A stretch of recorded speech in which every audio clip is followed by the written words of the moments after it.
ကဲကျွန်တော်ညီကိုအားလုံးမင်္ဂလာပါကြက်ကလေးတွေကိုတဲ့ကြက်ပေါက်ကလေးတွေကိုအထီးမှဘယ်လိုခွဲလဲတဲ့အဲ့ဒါခွဲတဲ့နီလန်လေးတီးတဲ့လောက်နီလန်လေးကိုကျွန်တော်ရှင်းပြပေးမယ်ညီကိုတို့လက်တွေ့လိုက်လို့ရင်းနဲ့တဖြည်းဖြည်းနဲ့သဘောပေါက်သွားလိမ့်မယ်နော်ပထမဦးဆုံးကြက်ပေါက်ပြီးလို့9ရက်အတွင်းပေါ့အဲ့လို9ရက်အတွင်းမှာဆိုလို့ရှိရင်အတောင်ပေါ့နော်အတောင်လေးတွေကအမကအတောင်လေးတွေတညီတညာတဲ့နီးပါစီစီလေးထွက်လာတယ်အဲဒီမှာအတောင်လေးအကုန်လုံးပေါ့နော်ငုတ်တို့လေးတန်းစီပြီးထွက်လာတယ်အထီးကြတော့နှစ်ချောင်းနဲ့ပဲထွက်တယ်နော်10ရက်လောက်မှဆိုရင်တိတာသွားပြီ10ရက်လောက်ကြာလို့ရှိရင်ကျက်အထီးလေးတွေကအတောင်ထွက်ပုံထွက်နည်းခုနကအရင်ဆုံးထွက်လာတဲ့နှစ်တောင်ကရှည်နေလိမ့်မယ်အဲ့နှစ်တောင်ရှည်တဲ့ရှေ့မှာမှနောက်ထပ်အတောင်သေးသေးလေးတွေကတန်းနေလိမ့်မယ်မသိရင်အန်ပုံစံပေါ့နော်ဟုတ်တယ်မဒီမှာဒါကျွန်တော်တို့အရှည်နှစ်ချောင်းဟုတ်ပြီနော်အရှည်နှစ်ချောင်းအဲ့အရှည်နှစ်ချောင်းရဲ့နောက်မှာဒီလိုအတူတူလေးဒီမှာကျွန်တော်ဒီလိုလုပ်ပြပုံစံကျွန်တော်လည်းလူတွေကအန်ကွေးပုံစံအဲ့ဒီပုံစံလေးဟုတ်လားဒါဒီဘက်လက်နဲ့ကြာပို့ပြီးသိမယ်တယ်ဒီလိုလေးပေါ့နော်ညီကိုတို့အဲ့ဒီပုံစံမျိုးလေးနော်ဒါပထမဆုံးရှေ့ထွက်လာတဲ့နှစ်ချောင်းအဲ့နှစ်ချောင်းနောက်ကနေပြီးတော့ဒီလိုမျိုးနော်အဲ့လိုမျိုးအတူလေးနှစ်ချောင်းထပ်ထွက်လာတယ်အဲ့တော့အန်ပုံစံမျိုးလေးသူ့ရဲ့အတောင်ထောက်ပုံထွက်နေတဲ့အန်ပုံစံမျိုးလေးအဲ့ဒါအထီးနော်အမတွေကြတော့အဲ့လိုမဟုတ်တညီတညာတဲ့ထွက်လာတယ်ဟုတ်ပြီ10ရက်ကနေပြီးတော့ဟုတ်ပဲအဲ့ဒီရဲ့ကြော်လာလို့နော်9ရက်ကရဲ့10ရက်အတွင်းရောက်သွားလို့ရှိရင်အမတွေ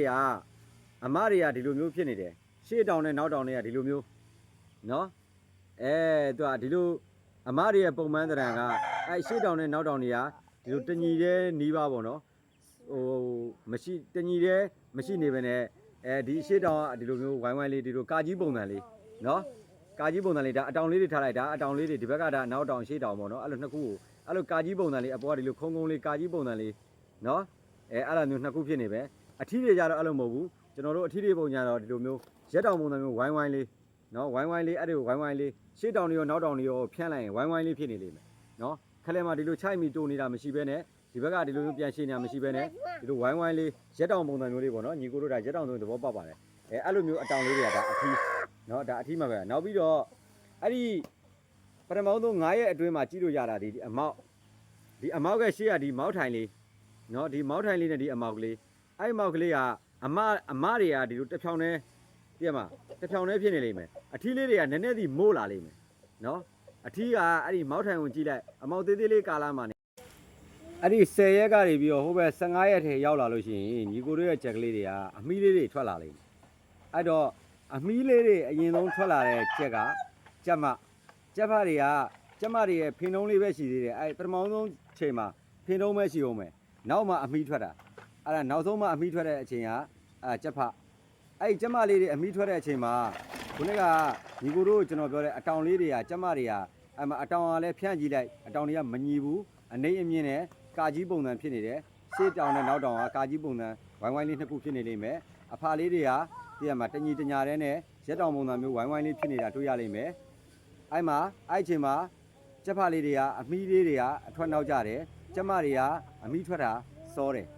နော်အရင်ဆုံးအမီးဆုံးကအမီးထွက်လာတာဒီကြက်မနော်နောက်မှအမီးထွက်တာဒီကြက်ဖနော်ဒါညီကိုတို့အဖမခွဲနည်းလေးပါနောက်ပြီးတော့ဒီလိုမျိုးအောက်ကဒီနားအောက်ကနားလေးအဲ့နားလေးကကြက်ဖလေးတွေကအဲ့ကြက်မလေးတွေကခုနကအမီးထွက်လာတဲ့ကြက်မလေးတွေမှာအဲ့အချိန်မှာအဲ့နားလေးကမပေါ်လွင်သေးဘူးကြက်ဖလေးတွေကနားရဲရဲလေးစပြီးပေါ်နေတယ်နော်အဲ့လိုရင်ဒီနားလေးစပြီးပေါ်လာတာဒီကြက်ဖနားလေးမပေါ်သေးရင်ကြက်မနောက်တစ်ခုဒီနားကြားမြက်ကြားမှာနည်းနည်းလေးခြိုက်နေတယ်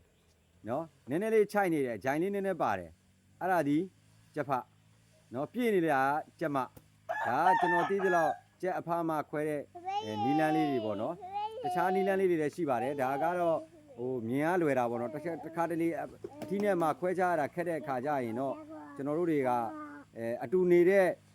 ဖြည့်သေးတွင်ကြအဲ့လိုမျိုးပေါ့ငငယ်လေးတွေကအတူကြည့်တဲ့မျက်စိရှိမှရင်ပါနေတဲ့ကြက်တစ်ကောင်မှကျွန်တော်တို့ခွဲတတ်တယ်တခါအရန်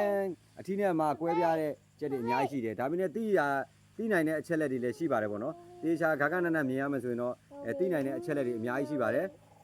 ကျွန်တော်ညီကိုတွေကျွန်တော်တင်တဲ့ပို့လေးတွေကညီကိုတွေအတွက်အကျိုးရှိတယ်ဆိုရင် like လေးပေးသိချင်တာလေးတွေ comment မှာရေးခဲ့ပါအခုမေးထားပြီးသား comment တွေလည်းအများကြီးရှိပါတယ်ကျွန်တော်ကအချိန်ရရင်ရသလိုပေါ့နော်ကျွန်တော်ဖြည့်ပြီးသွားမယ်ဒီနေ့လဲကျွန်တော်ဟိုဘက်ခြံသွားတယ်သွားပြီးကြည့်တယ်သိရမှာသွားရောက်မှားစားတယ်ပေါ့ဗျာမှားကြတယ်မဟုတ်ဘူးပေါ့အဲ့တော့အခုကျွန်တော်ဒီဘက်ခြံကိုပြန်လာတယ်အခုကျွန်တော်ရောက်ချင်းညီကိုတို့ကျွန်တော်ပို့လေးတစ်ခုဒါတင်ပေးဖို့ရည်ရွယ်လို့တင်ပေးတယ်တစ်တော့ကတင်လို့ရသမျှလေးကျွန်တော်တင်ပေးမယ်ဒီလိုအကြောင်းအရာလေးတွေကိုလည်းကျွန်တော် YouTube မှာလည်းတင်ပေးမယ်ကျွန်တော်တင်တိုင်းတစ်တော့ကိုလည်းကျွန်တော် account နှစ်ခုသလုံးမှာတင်ပေးမယ်ပေါ့နော်အဲ့လိုမျိုးဟိုဘက် YouTube မှာလည်းကျွန်တော်တင်ပေးပါမယ်နောက်ရက်တွေမှာညီကိုတို့ကျွန်မကျက်အင်္ဂါနဲ့ပတ်သက်တဲ့အရာလေးတွေထူးထူးခြားခြားလေးတွေပေါ့နော်ဒါကျွန်တော်ပြောပြပေးမယ်ဒီကျက်အင်္ဂါဆိုတာလဲကျွန်တော်ညီကိုတို့ဘူးသူရအနေနဲ့တည်ထားတဲ့နဲ့ချက်ကောင်းတိုင်းမှာအင်္ဂါကောင်းတွေပါတယ်ဒါလေးတော့သိရမယ်